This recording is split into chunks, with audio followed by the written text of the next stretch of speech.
नमस्कार मित्रों, आप सभी का बहुत बहुत अभिवादनम, बहुत बहुत सुस्वागतम।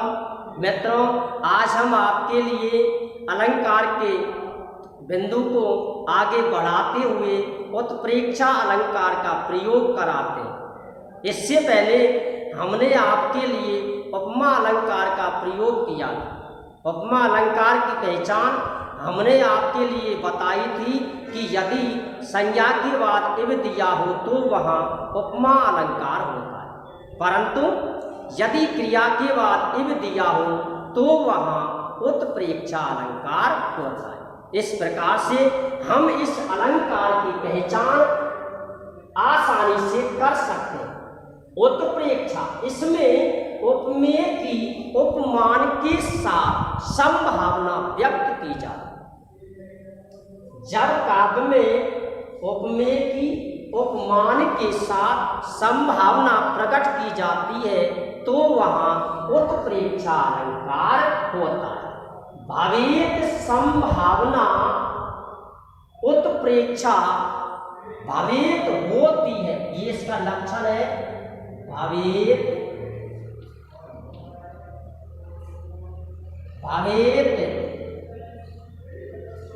संभावना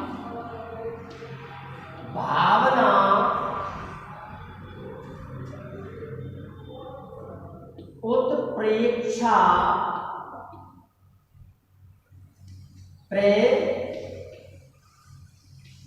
कृतस्य परात्मन, ये इसका लक्षण है। भवेत होती है, संभावना उत्प्रेक्षा कहते हैं प्रकृतस्य, इसका अर्थ है उपमेय। इसका अर्थ है उपमेय और इसका जो अर्थ है वो है उपमान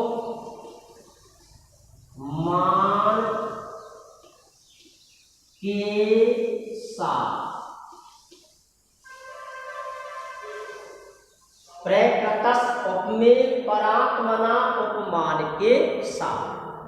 परात्मना, इसमें जो विभक्ति है वो है तृतीया, इसलिए हमने साथ का प्रयोग किया।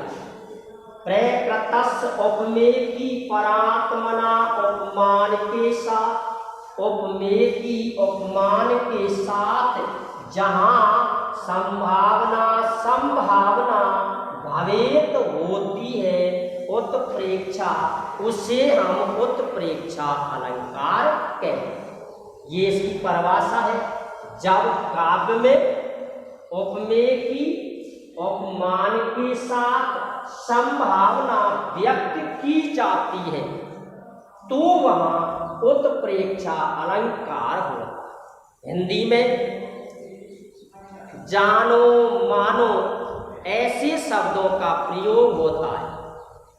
उसने, हनुमान ने लंका में इस प्रकार से कदम रखा, जब उसने प्रवेश किया, इस प्रकार से प्रवेश किया, इस प्रकार से अपना बायां पैर रखा, मानो उसने शत्रुओं के ऊपर अपना पैर रख दिया।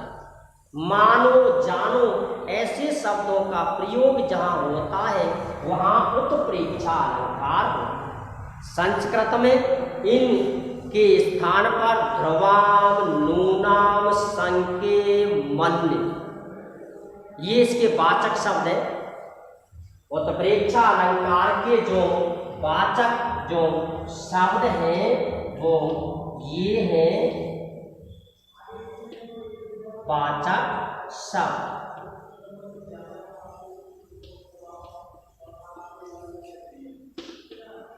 ध्रुवम, नूनम, प्राय,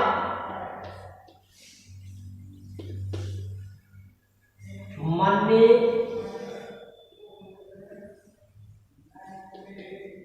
संके, अर्थ सभी का एक जैसा ही है। एक और ये इव जो है ये बड़ा ही मुख्य अव्यय शब्द है। इव के द्वारा ही हम उपमान, उपमेय अर्थात उपमा और उत्प्रेक्षा अलंकार की पहचान कर पाते। इस इव का प्रयोग अवश्य ही वाक्य के अंदर दिया हुआ होता है या पंक्ति के अंदर दिया होता है, इसके द्वारा हम इसकी पहचान कर पाते। ये इसके वाचक शब्द परिभाषा बन गई। ये लक्षण है कि जब काव्य में उपमेय की प्रकृतस्य विभक्ति है, इसमें षष्ठी, कौन सी विभक्ति लगी हुई है? षष्ठी। उपमेय की परात्मना, इसमें विभक्ति है तृतीया, उपमान के साथ। उपमेय की उपमान के साथ जब संभावना की जाती है तो वहां उत्प्रेक्षा अलंकार होता है। मैंने कहा है हिंदी में जानो मानो, जानो मानो ऐसे शब्दों का प्रयोग यहाँ किया जाता है। जैसे तुलसीदास जी ने एक वो लिखी भी है, उसने एक चौपाई के माध्यम से भी लिखा है कि सोवत सीता नाथ के भ्रगमुन मारेला। सोवत सीता नाथ के, विष्णु भगवान शयन कक्ष में विश्राम कर रहे थे। सोवत सीता नाथ के भ्रगमुन मारेला। सोवत सीता नाथ के भ्रगमुन मारेला। भ्रगकुल की गत हरि, भ्रगकुल की गत हरि, भ्रगकुल की गत हरि।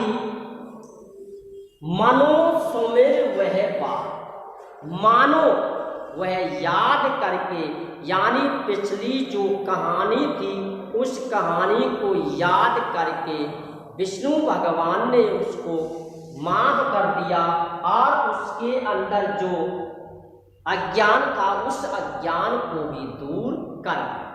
इस प्रकार से हिंदी में जानो मानो इन शब्दों का प्रयोग किया जाता है, जिसका मैंने आपके लिए उदाहरण दिया है।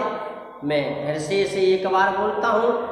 सोवत सीता नाथ के भ्रगमुन मारेला। भ्रगकुल पति के गते हरि। सुमिर सुमिर वह बा। इस प्रकार से अब हम इसकी पहचान संस्कृत में करते हैं। यदि ये शब्द दिए हों, ये भी शब्द मिल सकते हैं, यदि ये शब्द दिए हों द्रवाम नूनम प्राय मन्ने संगे एव और इव आदि ऐसे शब्द दिए हों तो वहाँ निश्चित रूप से उत्प्रेक्षा अलंकार हो। अब हमें इसकी एक बहुत ही जो मुख्य पहचान है वो पहचान आपको देख ली। वो पहचान क्या है? ये यहाँ जो भी उदाहरण है, जो भी नियम है, बड़े ही सरल नियम है। जैसे इसकी जो पहचान आपको करनी है वो इस प्रकार से करनी। क्रिया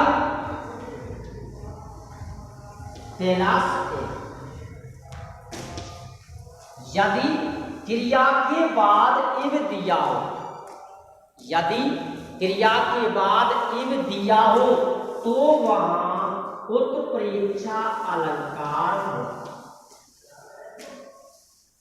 उसमें क्या लिखा है उसका अर्थ आप जानते हैं या नहीं जानते, ये आपको निश्चित नहीं करना। आप इस नियम को याद रखें। यदि क्रिया के बाद इव दिया हो, क्रिया किसे कहते हैं? क्रिया में जो लकार होते हैं उनके प्रत्यय लगे हुए होते हैं। संज्ञा आप पहचान कर ही लेंगे। क्रियापद बना हुआ होता है, उसके बाद यदि इव दिया हो तो वहां उत्प्रेक्षा अलंकार हो। ये इव जो शब्द है इसका जो पहला वर्ण है वो है अच वर्ण, इसलिए ये इव संधि के आधार पर भी जुड़ा हुआ मिल सकता है। क्यों? इव जो शब्द है इसका पहला वर्ण है ई, ये जब किसी शब्द में जुड़ता है तो वह संधि होती है। संधि नियम हर स्थान पर अपना कार्य करता है, चाहे वो समास हो, चाहे कोई भी व्याकरण का कोई भी बिंदु हो, संधि अपना कार्य करना बंद नहीं करता। तो संधि का ज्ञान होना अति आवश्यक है। ये इव का जो रूप है ये इस प्रकार से भी मिल सकता है जैसे कि, क्यों? क्योंकि यहाँ दीर्घ संधि हो। दूसरा ये, क्यों? क्योंकि यहाँ गुण संधि का इसमें प्रयोग करना ये नियम है। यदि दोनों पक्षों में यदि समान वर्ण हो तो वह दीर्घ संधि होती है, इसलिए ई को ई में बदल दिया, लघु वर्ण को गुरु वर्ण में बदल दिया। दूसरा नियम है, यदि दूसरे पक्ष का पहला वर्ण या प्लस के बाद वाला जो वर्ण है वो यदि एक वर्ण दिया है और इनका जो पहला वर्ण है वो एक वर्ण का ई वर्ण, यदि प्लस के बाद या दूसरे पक्ष का पहला वर्ण या दूसरे पद का पहला वर्ण यदि एक वर्ण दिया हो जिनकी संख्या 4 बताई गई है तो वहां एक वर्ण को क्रम से गुण वर्ण में बदल दे। एक वर्णों की संख्या है 4, गुण वर्णों की संख्या भी है 4। ई नंबर 1 पर आता है, ऊ नंबर 2 पर आता है, गुण वर्ण में ए नंबर 1 पर आता है और ओ नंबर 2 पर आता है। एक क्रम को 1 में बदलते हैं, नंबर 2 को 2 में बदलते हैं और नंबर 3 को 3 में बदलते हैं। इसलिए ई जो एक वर्ण है उसका गुण वर्ण होता है। ये इस प्रकार से भी मिल सकता है। ये इसकी लक्षण है। भवेद संभावना उत्प्रेक्षा, अर्थात जहाँ काव्य में उपमेय की उपमान के साथ संभावना की जाती है वहाँ उत्प्रेक्षा अलंकार होता है। ये इसके वाचक शब्द है। द्रवम नूनम प्राय मन्ये संकेत एवं और पहचान आपको किस प्रकार से करनी है।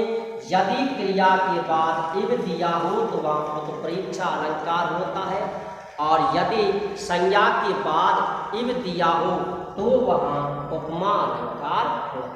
इस प्रकार से हम इसकी पहचान कर सकते हैं। इसके बाद आता है इस कि ये अलंकार कितने प्रकार का हो। उत्प्रेक्षा अलंकार 3 प्रकार का होता है। उत्प्रेक्षा अलंकार कितने प्रकार का होता? 3। यथा वस्तु उत्प्रेक्ष, हेतु उत्प्रेक्ष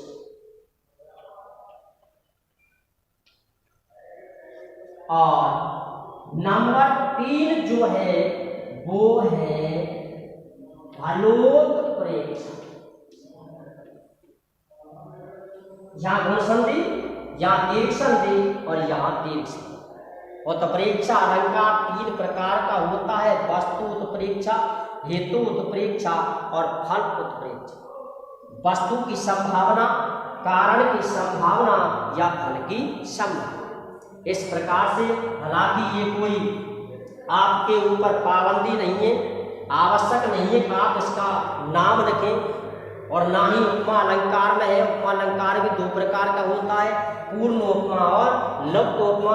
ये आवश्यक नहीं है कि आप उसके भेदों का नाम रखें, आप सीधा ही उस अलंकार का नाम लिख सकते हो जिसकी आपने पहचान की।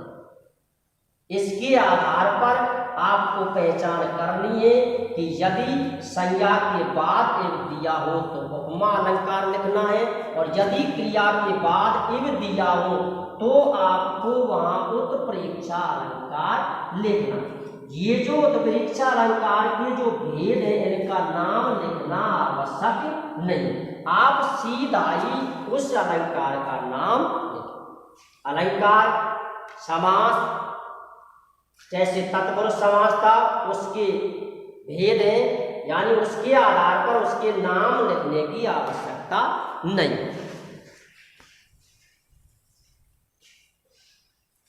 इस प्रकार से अब इसके हम उदाहरण देखते हैं। उदाहरण में आपको एक ही जो शब्द है, चाहे उस उदाहरण में कुछ भी लिखा हो, आप उसको जानते हैं या नहीं जानते, आपकी नजर उस पर, यानी इस पर आपकी नजर होगी, इस पर एव, ये एव आपको कहीं ना कहीं किसी भी रूप में छिपी हुई अवश्य मिले। बस इससे पहले आपको दो शब्द देखने हैं कि इव से पहले क्रिया है या संज्ञा। अगर संज्ञा है तो उपमा लिखना है, और यदि क्रिया है तो वहां उत्प्रेक्षा अलंकार लिखना। जैसे लिंपति, जैसे लिंपति तमो अंगानि, लिंपति तमो अंगानि, लीप रही है, तमो माने अंधकार, अंधकार इस प्रकार से छाया हुआ है। लिंपति तमो अंगानि वर्षतीप अंजनम नभ है, अंधकार इस प्रकार से छाया हुआ है मानो वर्षतीव वर्षा हो रही है। वर्षतीव अंजनम काजल की, मानो इस प्रकार से अंधकार छाया हुआ है, लीप रहा है अर्थात छाया हुआ है, जैसे वर्षती वर्षा हो रही है। अंजनम काजल, जैसे नेत्रों से आंसू जब बहते हैं तो लगा हुआ काजल भी बहने लगता। वर्षतीव अंजनम नभे, आकाश से बादलों के द्वारा बरसात की जा रही है, जैसे आंखों से नेत्रों से काजल बह रहा है। जैसे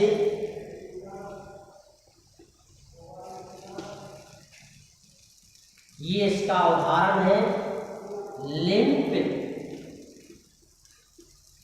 लिंपति,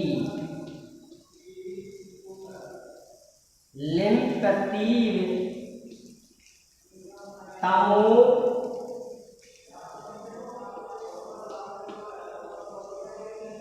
अंगानि वर्षतीव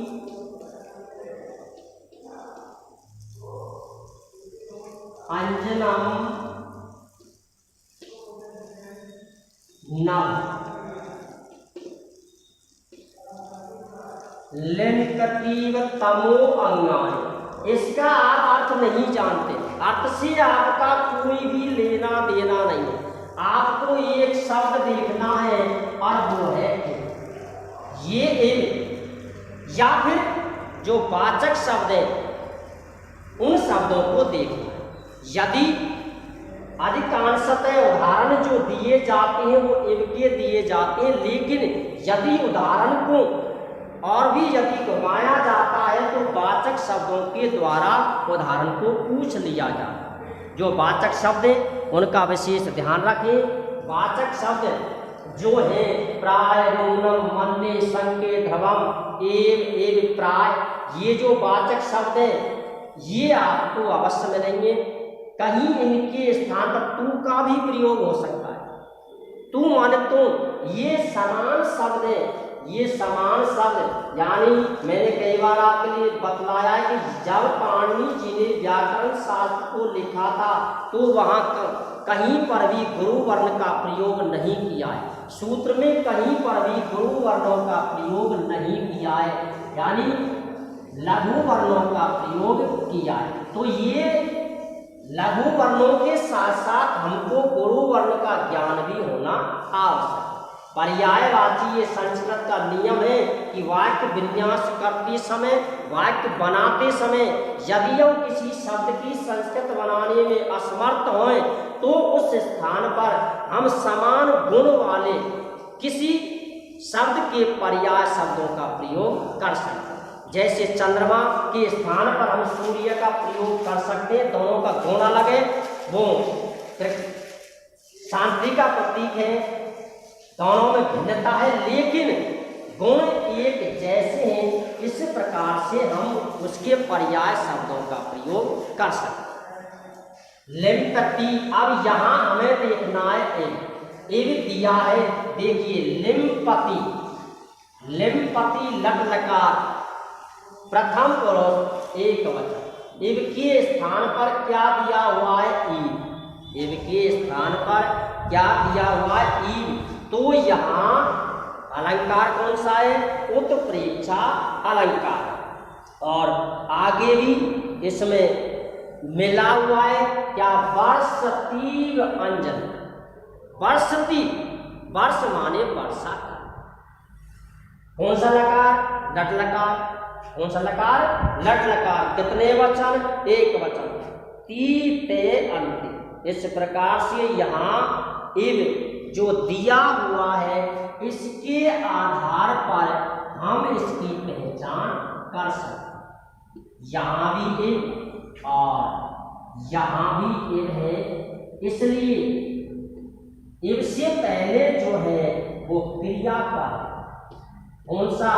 लट लकार प्रथम पुरुष। यहाँ भी दिया हुआ है क्रिया पद लट लकार प्रथम पुरुष एक वचन। इसलिए यहाँ जो हमें नाम लिखना है वो लिखना है उत्प्रेक्षा अलंकार। ये इस अलंकार की पहचान करने का सीधा तरीका है। यदि क्रिया के बाद इव दिया हो या कोई वाचक शब्द दिया हो तो वहाँ उत्प्रेक्षा अलंकार होता है। इसी प्रकार से हम और भी उदाहरण देते हैं, जैसे प्रवस्य नगरी, प्रवस्य यानी प्रवेश करके, नगरी कौन सी नगरी? लंका। प्रवस्य नगरी में लंका कपिराज, कपिराज हितकर वानरों के राजा, और वानरों के राजा थे सुग्रीव। प्रवस्य नगरी में लंका कपिराज हितकर, लंका नगरी में प्रवेश कर किसने? वानरों के राजा का हित करने वाले। और वानरों के राजा का जो नाम था वो नाम था सुग्रीव। हित करने वाले, और सुग्रीव का हित करने वाले जो थे और वो थे हनुमान। कपिराज ये है सुग्रीव, कवियों के यानी वानरों के राजा। प्रवस्य नगरी में लंका कपिराज हितकर चक्रे अथ, चक्रे अथ पादम सत्य, पादम पैर, और सत्यम का अर्थ है बायां पैर। चक्रे अथ, इस प्रकार से ये दूसरा उदाहरण है। सुग्रीव का हित करने वाले हनुमान ने लंका नगरी में अपना बायां पैर इस प्रकार से रखा मानो उसने शत्रु नाम चंगुदनी शत्रुओं के सर पर ही अपना पैर रख दिया। इस प्रकार से हम इस अलंकार की पहचान कर सकते हैं। तो या तो वाचक शब्दों का प्रयोग होगा या फिर उसमें इव का प्रयोग होगा। इव के प्रयोग से पहले यदि क्रिया दी हुई हो तो वहां उत्प्रेक्षा अलंकार आपको लिखना। इस प्रकार से ये उत्प्रेक्षा अलंकार का अध्ययन हमने आपके लिए किया। इसमें आपको कहीं पर भी कोई रुकावट नहीं आई। अलंकार विद्वानों के अनुसार ऐसा कहा जाता है कि ये यानी इसके बारे में समास और अलंकार, इसके बारे में छात्र को भ्रमित किया जाता है कि ये दोनों ही टॉपिक बड़े कठिन हैं, लेकिन ऐसा कुछ नहीं है। उसकी पहचान जो होती हैं उन पहचानों के आधार पर यदि आप अध्ययन करें तो व्याकरण का कोई भी बिंदु ऐसा नहीं है जो आपको कठिन प्रतीत होता है। जय हिंद, जय भारत।